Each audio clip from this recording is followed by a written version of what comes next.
দাদা, নারী নির্যাতনের ঘটনা পশ্চিমবঙ্গে বেড়েই চলেছে। পশ্চিমবঙ্গে নারী নির্যাতনের ঘটনা বেড়েই চলেছে। মাঝে ফাঁকা করে চারটে লাইনে দাঁড়ানোর পরে জয়নগর আজকে মেদিনীপুরে হয়েছে। আমরা অঞ্চলাইজ করতে চেয়েছিলাম, কিন্তু সেটা সমস্যা হবে। এখানে আছেন, চারটে লাইন করুন। আমি গণপিটুনি আপনারা চারটে লাইন করুন।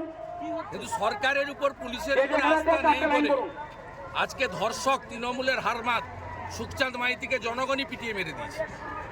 আমাদের কার্যকর্তা যারা আছে, মহিলা কার্যকর্তা বিশেষ করে অনুরোধ করবো একটু লাইনটা করার জন্য সাহায্য করুন।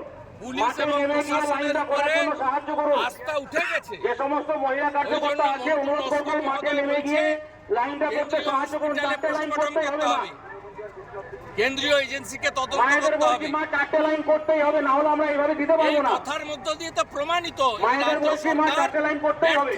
মুখ্যমন্ত্রীর পদত্যাগ চাই। আপনারা খেলাধুলি করবেন না, একে একে সারিবদ্ধভাবে লাইন দেন। লাইন না হবে না, এরকম ভাবে সম্ভব নয়। আপনারা একটু লাইন দেন, একটু লম্বা করে লাইন দেন। যেমন দাঁড়িয়ে আছে পেছনে দাঁড়িয়ে যান, লাইন হয়ে গেছে। দাদা, বাঁধ নিয়ে কি বলবেন? কয়েক কোটি টাকার বাঁধ তৈরি হয়েছিল আরামবাগে।